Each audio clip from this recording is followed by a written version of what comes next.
Tai buvo didžiausia Agnės baimė. Lyg košmariškas sapnas, kuris nesibaigia net prabudus. Iš karto prieš ją X Faktoriaus sceną išėjęs Artūras ėmė dainuoti tą pačią dainą,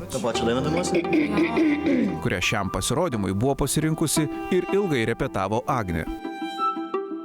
O vilčių ir lūkesčių į šį pasirodymą Agnė sudėjo išties nemažai. Buvusi skandalingos merginų grupės narė kelis metus augino vaiką, tad po priverstinės pertraukos su naujomis jėgomis vėl ėmėsi muzikos. Ir šiais metais pagaliau pasiryžau eiti X Faktorių, nes supratau, kad jeigu nenueisiu, tai nerasiu ramybės. Tiesiai. Aš tai palydėsiu. Štai.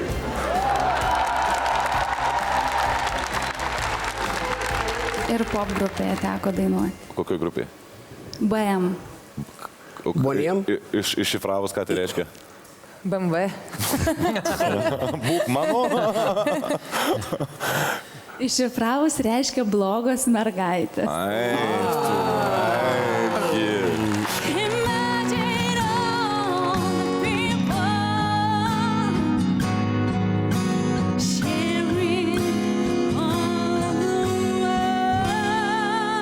Imagine, kad aš tau taip pat duodu taip.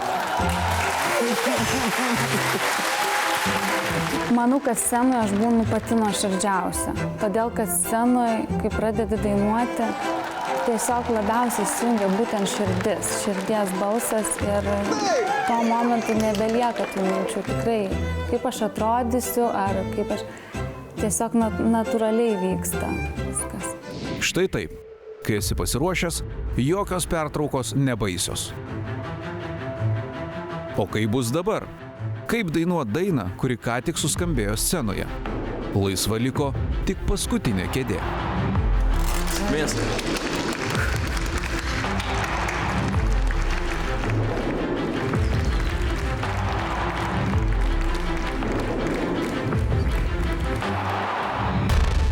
Sveiki. Agne, ką dainuosim? Dainuosiu tą pačią dainą. Kurią? Kaip Artur padainavo, tik tai, kaip matote, kitą manierą. Supratau, ir ten nebus tokių... Nebus tokių? Ne. Gerai, aleliuja tau, pirmin.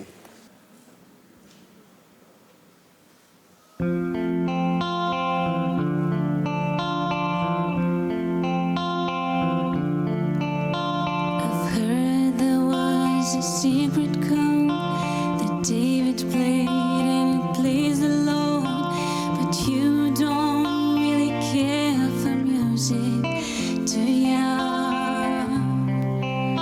Well, it goes like this: the fourth, the fifth, the minor fall, and the major lift, the baffled king composing. Nepasakyčiau, kad geriau už Arturą dainuoja. Nes jinai susinervino, kad jinai iš karto eina, supranti.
Ei, bičiuli, tu dar čia? Spausk prenumeruoti ir visus naujausius X Faktoriaus video pažiūrėsi pirmas. O taip pat visas naujienas rasi žinių ir pramogų portale tv3.lt.